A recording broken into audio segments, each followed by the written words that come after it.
Bapak, Ibu, dan Saudara yang dikasihi Tuhan, Shalom. Kita berjumpa lagi dalam program Renungan Harian GKPO Halim Perdana Kusuma pada Sabtu 20 September 2025. Sebelum kita membaca dan merenungkan firman Tuhan, mari kita terlebih dahulu berdoa kepadanya. Bapa di dalam surga, kami akan bersama mendengar dan merenungkan firman-Mu. Kiranya Tuhan menolong kami agar kami dimampukan untuk dapat mengerti dan memahami firman-Mu untuk kami lakukan dalam hidup kami hari lepas hari. Terima kasih Tuhan, dalam nama Tuhan Yesus kami berdoa. Amin. Bacaan renungan harian saat ini terambil dari Injil Matius 10 ayat 34 sampai 42. Matius 10 ayat 34 sampai 42. Demikian firman Tuhan. Jangan menyangka bahwa aku datang untuk membawa damai di bumi. Aku datang bukan untuk membawa damai, melainkan pedang. Sebab aku datang untuk memisahkan orang dari ayahnya, anak perempuan dari ibunya, menantu perempuan dari ibu mertuanya, dan musuh orang ialah orang-orang seisi rumahnya. Siapa saja yang mengasihi ayah atau ibunya lebih daripada aku, ia tidak layak bagiku. Siapa yang mengasihi anaknya laki-laki atau perempuan lebih daripada aku, ia tidak layak bagiku. Siapa yang tidak memikul salibnya dan mengikut aku, ia tidak layak bagiku.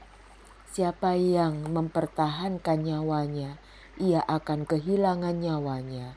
Dan siapa yang kehilangan nyawanya karena aku, ia akan memperolehnya. Siapa saja yang menyambut kamu, ia menyambut aku. Dan siapa yang menyambut aku, ia menyambut Dia yang mengutus aku. Siapa yang menyambut seorang nabi sebagai nabi, ia akan menerima upah nabi. Dan siapa yang menyambut seorang benar sebagai orang benar, ia akan menerima upah orang benar. Siapa yang memberi air sejuk secangkir saja pun kepada salah seorang anak kecil ini, mereka, karena ia muridku, sesungguhnya aku berkata kepadamu, ia tidak akan kehilangan upahnya. Demikian firman Tuhan. Yang berbahagia adalah yang mendengarkan dan merenungkan serta melakukan firman dalam hidup sehari-hari. Bapak, Ibu, dan Saudara yang dikasihi Tuhan, ketika Tuhan Yesus memanggil 12 muridnya, Tuhan memilih murid-muridnya dari beragam latar belakang dan pengalaman. Tidak ada satupun yang diperlakukan berbeda atau lebih daripada yang lain. Semua diperlakukan sama. Spirit ini juga ada dalam 1 Korintus 1 ayat 26 sampai 29. Tuhan memberi semua muridnya power, kekuatan, kekuasaan yang melampaui roh-roh yang tidak baik, yang bisa mengusir roh-roh jahat, menyembuhkan orang sakit, dan semua penderitaan serta kesusahan yang dihadapi setiap orang. Tuhan Yesus tidak hanya memanggil para murid, tetapi juga memberi kekuatan untuk melakukannya.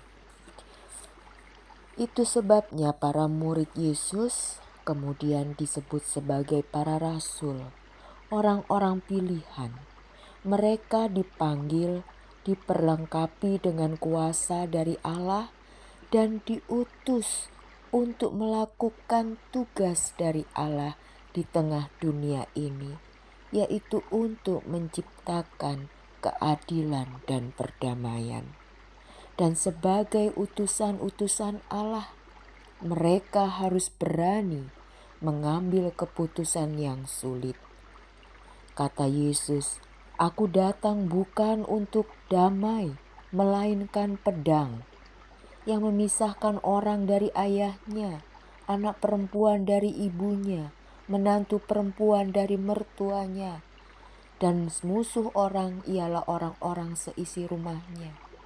Bukan berarti Yesus membawa pedang untuk perang dan untuk menciptakan konflik di dalam keluarga, dalam persekutuan, melainkan setiap orang yang mengatakan hendak mengikut Yesus dan menjadi utusannya harus rela berpisah dari keluarganya.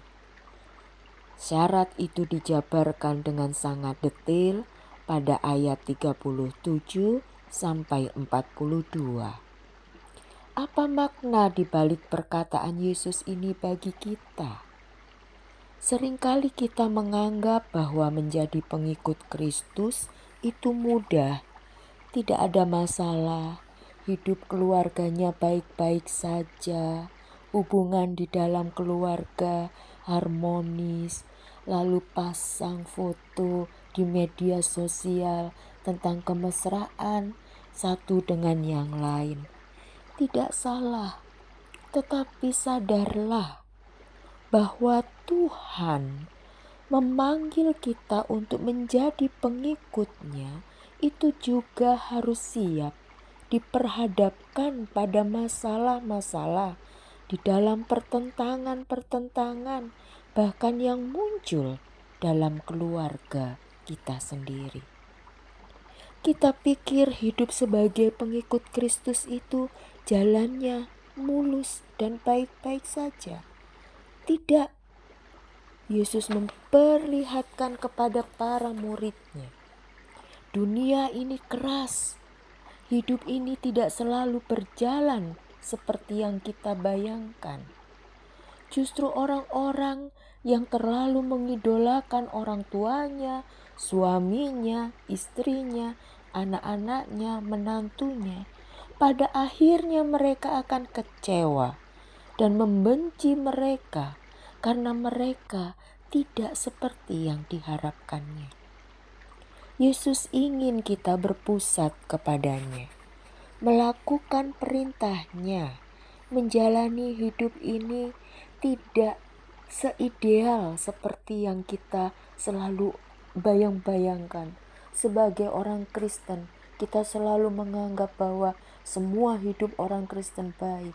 Tidak, Yesus ingin kita sadar dan melihat bahwa dunia ini seringkali berjalan terjadi tidak seperti yang kita harapkan. Karena itu kita harus selalu siap menghadapi dunia ini, menghadapi kehidupan yang sesungguhnya. Ada pedang di tengah hidup kita ini. Tetapi orang-orang yang sudah siap dengan semua itu dan berjalan menurut perintah Tuhan, maka apapun yang terjadi, sekalipun kehidupan rumah tangganya tidak berjalan mulus seperti yang dia bayangkan, meskipun ada pertengkaran dalam keluarga, meskipun ada pemberontakan dari anak-anak, meskipun ada kebencian menantu kepada ibu mertuanya, dan sebaliknya, orang-orang yang percaya kepada Allah akan tetap bisa menjalani hidup dengan baik, bersandar kepada Allah, dan tetap belajar dan terus-menerus melayani Tuhan dengan hati yang tulus dan tenang. Dan pada akhirnya, ayat 42, siapa yang memberi air sejuk secangkir saja pun kepada salah seorang yang kecil ini, karena ia muridku, sesungguhnya aku berkata kepadamu, ia tidak akan kehilangan upahnya. Tuhan memang tidak membawa damai, Dia membawa pedang, supaya kita sadar hidup kita dan juga perjalanan hidup kita tidak selamanya mulus seperti yang kita inginkan. Tetapi setiap orang yang mengandalkan Tuhan sadar akan hal itu dan tetap percaya, tetap menjalani hidup dengan damai dan bersandar kepada Tuhan. Semua berkat itu akan kita terima darinya. Mari kita berdoa. Bapa, kami serahkan hidup kami kepadamu.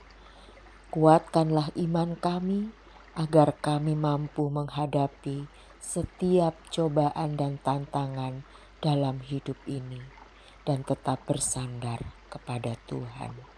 Dalam nama Tuhan Yesus, kami berdoa. Amin. Amin.